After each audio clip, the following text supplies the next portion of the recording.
Les grandes gueules de Radio Espace Guinée reçoivent un panel d'invités et des interactions avec les auditeurs ont lieu sur l'actualité du moment. Les colères, les propositions sont entendues. Les grandes gueules de Radio Espace Guinée se veulent un reflet des préoccupations des Guinéens. Les grandes gueules, une émission populaire qui invite des politiques, des économistes, mais aussi des acteurs de la société civile guinéenne. À suivre tous les jours, 9h-11h sur Radio Espace Guinée et nos radios partenaires. Question de santé publique.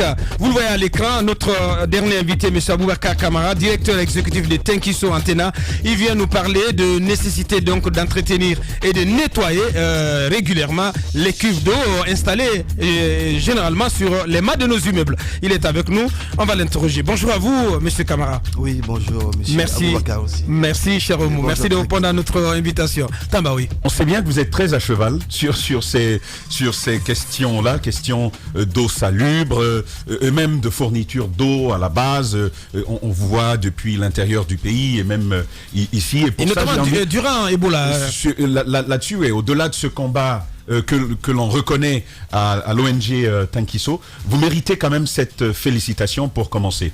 Et la question que je me pose ce matin, c'est...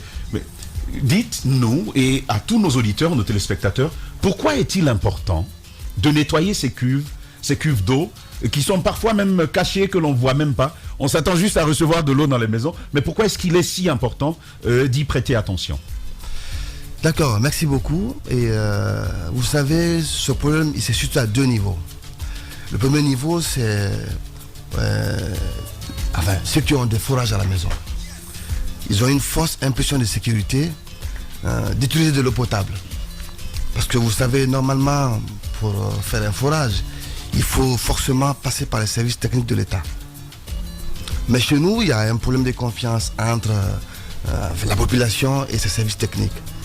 Alors qu'il y a encore des cadres que c'est coûteux à laisser qui sont bien techniquement. Vous allez au SNAP aujourd'hui, ce sont des cadres qui ont étudié au Cuba, dans les pays de l'Union soviétique. Donc du coup, la population se contente de faire appel, généralement, à des ingénieurs qui viennent forer. C'est un prestataire. Un prestataire. Alors qu'il y a une question de distance entre, disons, la fosse septique et le forage. Généralement qui n'est pas calculée. Et deuxièmement aussi, il y a la distance au niveau de la floraison. C'est une distance qui varie entre 70 et 100 mètres.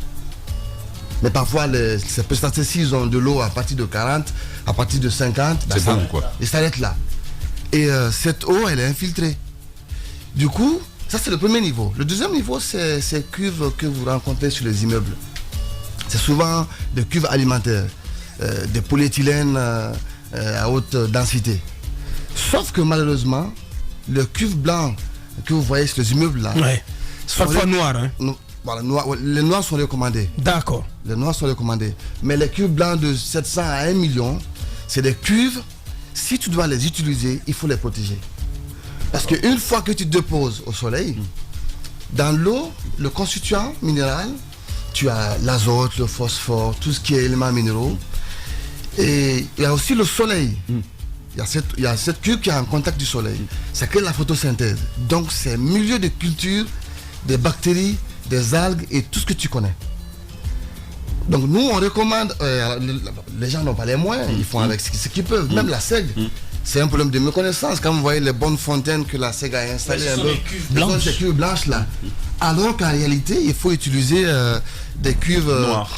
Non, du noir. Il y a même du blanc aussi, mais qui ont des densités élevées.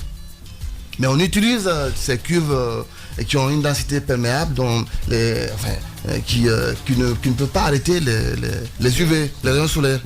Donc, à un moment donné, si le forage qui est réalisé par M. Touré ou qui a aujourd'hui un forage à la maison, je l'ai même conseillé, qui a un forage. Alors, la technicité n'a pas été, il n'y a pas eu de consultation. Alors, ils ont fait ça comme tout bon Guinéen. À un moment donné, il y a une infiltration. Et donc, l'eau qui monte à travers cette cuve-là, qui est en contact direct avec le soleil, et forcément, tu as la prolifération des bactéries. J'avoue que moi, l'idée m'est venue, c'est quand j'ai un ami qui avait des problèmes avec sa femme. C'est un ami qui a pratiquement raté le divorce. Parce que sa femme, chaque 2 mois, était à l'hôpital à cause des infections, des petites infections. Et du coup, avec le médecin qui faisait un traitement à 2, mais mon ami me disait que non, lui, il ne triche pas sa femme. Donc, il ne voit pas pourquoi il est obligé de prendre le fluconazole. Je lui ai dit, non, mais attends, nous sommes ensemble jusqu'à 20h, mais au-delà de ça, je ne sais pas ce que tu fais. Ouais. Donc, du coup, si le médecin a prescrit, tu es obligé de prendre. Donc, ça devenait chaud à la maison. C'est après que moi, je me suis rendu chez lui, je me suis dit, bah, attends, je vais voir ce qui se passe. Je viens, je cause avec la femme, je dis, est-ce que je peux voir les produits d'hygiène intime que tu utilises? Je vois, il n'y a rien de sophistiqué, c'est juste du diamant et consort. Je fais un prélèvement de l'eau, je pars au laboratoire chez nous, j'analyse, mais j'étais stupéfait. Je me suis dit, bon, forcément, ça vient de la cuve. Je viens, je fais une désinfection, j'utilise des produits UV qui vont protéger la cuve. On met un système de protection. Je lui ai demandé de changer parce que ces cuves que nous recommandons, ça coûte extrêmement cher. C'est aux alentours de 4 millions à 5 millions, mais qui ont une durée de vie de presque 10 ans. 10 ans. Bien. Donc, c'est quand j'ai eu cette sensation, je me suis dit non, si cette femme a ce problème, c'est que forcément, il y a beaucoup de Guinéens. Donc finalement, ça résout le problème ou pas? Bah, bien sûr. Eh ben. Ça réglé le problème. Quand on a nettoyé, Roby est témoin, quand on a nettoyé la cuve, on a laissé des produits et finalement, ça a réglé le problème chez le monsieur. Vous avez diffusé des images terribles, terrifiantes même de l'intérieur des cuves que vous avez eu à nettoyer à travers la ville de Conakry. Vous m'avez même raconté une anecdote, une femme qui a failli s'évanouir quand elle a vu l'intérieur de sa cuve. Quand elle a vu ce qui est sorti de sa cuve. Aujourd'hui, quel est le message principal qu'il faut lancer aux populations après avoir fait un peu le constat de tout ce drame? Aussi à l'État. Oui, parce que aussi à l'État, la question des moyens se pose avec acuité. Qu'est-ce que l'État peut faire en pareilles circonstances? Oui, moi, d'abord, quand je parle au niveau de la population, pour la plupart de ceux qui ont des forages, c'est en Guinée, je vous dis pratiquement en Guinée, c'est seulement en Guinée où tu peux voir 2 immeubles contigus, chacune d'entre elles a un forage. C'est impossible ailleurs. Parce que les 2 immeubles qui sont en train de forer, ils sont en train, par là, quelque part, de détruire le support sur lequel ils sont assis. Normalement, si les gens doivent avoir un forage à la maison, il est important de contacter les services de l'État qui viendront vous dire, attention, la fosse septique est en amont ou en aval. C'est quelle distance il faut utiliser entre le forage et la fosse septique. Ça, c'est un. Et au niveau de ces mêmes populations, il est important aujourd'hui que les gens prennent conscience de l'utilisation de ces cuves. Ça coûte cher, les cuves qui sont résistants face aux UV. Oui. Mais je pense qu'en matière de santé publique, ça crée énormément de problèmes. Donc nous, on a mis en place un service qui permet à ces populations... Service d'entretien, du nettoyage. Ça coûte combien? Bon, c'est 150 000. 150 000? Oui. Pour nettoyer une cuve? On nettoie, on met en place un service d'entretien, on met des produits UV qui peuvent protéger ces cuves... ces cuves blanches là. Bien. Donc... Bien. Comment vous contacter, c'est très important pour les populations. Comment vous contacter afin que vous interveniez dans leur cuve? Oui, on a nos numéros qui sont disponibles sur nos différents... Votre base est où? C'est à Simambossia.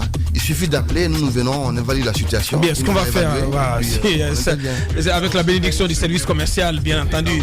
Ce numéro, parce que moi, je voulais vraiment entendre ce qu'il avait à dire à l'État guinéen, parce que c'est quand même sa responsabilité, ça. Merci. Voilà, on verra ça avec le service commercial et donc M. Abouaka Kamara de Tenkiso pour que les contacts de cette structure Tenkiso Antena, donc qui fait du maintien et de l'entretien plutôt des cuves, que ces contacts soient à la disposition du grand public, mais aussi de l'État, il insiste en bas. Ça n'est terminé. Merci à vous, M. Abouaka Kamara. Merci d'être passé dans cette émission. Merci à notre équipe de réalisation, Ibrahim Prince Diallo, le doigté magique. Grand merci à Mamoudou Kone, le colosse du côté de la télé, mais également à Nalaï Sidibé, notre ingénieur de son. Demain, on se retrouve pour la dernière représentation de la semaine. On parle là du port, mais aussi de la pêche. Portez-vous bien, au revoir.